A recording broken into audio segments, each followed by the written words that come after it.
It looks like the Freedom for Russia Legion made a cross-border incursion into the Russian village of Kozinka, which is right on the other side of the Ukrainian border. And they took a shot at a Russian T-80. I can tell it's a T-80 from where the exhaust is coming out. It's coming out from the rear. I'm going to analyze the video in a second, but first let me set up what's going on in Kozinka, or at least what went on a couple of days ago. The Freedom for Russia Legion is made up of ethnic Russian volunteers who are fighting for Ukraine against Vladimir Putin's regime. Some of them left Russia to fight. Some of them are Ukrainian, Russian-speaking ethnic Ukrainians. Some are Russian soldiers who self-surrendered to the Ukrainians in order to fight against the Russian army on the Ukrainian side and perhaps liberate their country from President Putin one day. Note that this will probably be a Substack exclusive because of the violence. I might try to recut it. So I appreciate everyone who tosses me $5 every month. It's because of you that I was able to get this studio and make a move and do this content full time. Now, I think this is the second major incursion into Russia proper by the Freedom for Russia Legion, and it makes sense that Ukraine is allowing ethnic Russians serving in its army to do these kinds of cross-border incursions because it gives them a little bit of political cover. You know how I always say give dilemmas, not problems, to your adversary? I even have it on this knife hand knife that you can get from the knifehandcompany.com. And I really like this saying. A problem has one or more solutions. A dilemma has two or more solutions, all of which are equally bad.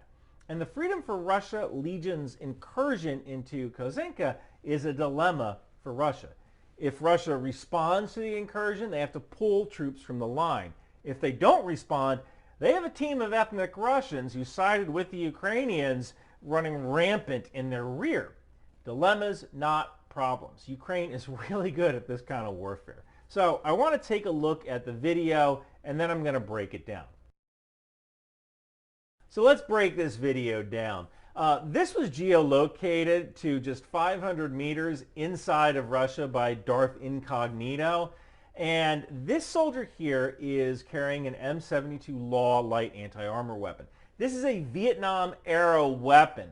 And it got popular again from the United States carrying it in Afghanistan because for every AT-4, which is the modern light anti-tank weapon, you can carry 2 Laws for every AT-4. So it kind of got popular again, and it is still being produced by some countries. Now, this soldier might be firing a Law from Canada, Denmark, or Belgium since they donated those particular systems to Ukraine. Now, the Law might penetrate a tank with a side or rear shot, maybe. Maybe an older tank, almost certainly not a modern tank. You're probably looking at a mobility kill more than a catastrophic kill against a modern tank, or honestly even some older tanks. The Law has an older warhead. It's a 66. The Law has a smaller warhead. It's a 66 millimeter warhead, so shooting at a tank is kind of a risk with this particular weapon. My guess is that these soldiers are carrying Laws because it's light and it's perfect for a crossbow from the east, from the border, with what I assume is the smoke generator just running at full blast.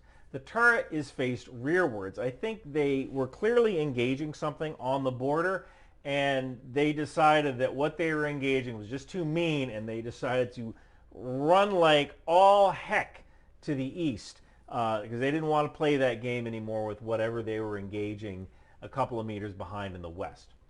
Now, the problem with going out alone is that you're going out alone. And if you're alone, nobody is there to help if trouble comes. And here comes trouble. So this guy takes cover behind a dirt berm at what I think is a construction site. He engages and hits right between the first and second road wheels of the T-80. Now, the arming range of the Law is about 10 meters, so this shot is really close. I'm not sure the Law armed in time, or the armor on that T-80 is just too thick. Either way, the tank just keeps moving the hell out of there and didn't even try to engage. So I think this is a sign of sheer panic in that crew. And the soldier then heads for better cover. So a couple of takeaways. First, It took some giant stones to take on a T-80 with an anti-armor weapon that was obsolete back in the 1980s. Second, I don't know if it was all that wise to engage. You might have wanted to let that tank pass because you stand a better chance of making that tank mad than actually getting that K-kill, that catastrophic kill, or even a mobility kill from a weapon like a Law. Third, it may have been better to engage from the rear rather than the side because you have a better chance of penetrating rear armor. But then the tank is a little harder to hit. So I'm actually thinking that soldier thought, screw it, I'm not carrying this darn Law all the way back to Ukraine. Here's my chance to get rid of it. Maybe I'll get lucky. And he lived through the encounter, so he definitely got lucky. This was a raid, and it served its purpose. This team caused so much panic that Russia just leveled the village with Fab 500 glide bombs. And here's what it looks like now. Now, I don't know the current status of the Freedom for Russia Legion. They may have retreated back across the border. They may still be operating inside of Russia. I don't really know their status currently. I believe this event happened 4 to 6 days ago. Now, it seems like the raid had a mixed effect. It seems like Russia just decided to level the village rather than pull the troops off the line and clear villages house to house.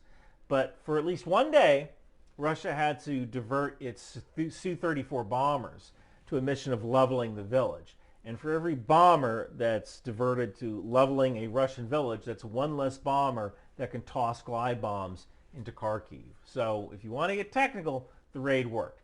Russia might not have pulled troops off the line to close that gap, but they had to divert aircraft, so I'm going to call that a win. Thank you guys for watching, and remember, create dilemmas, not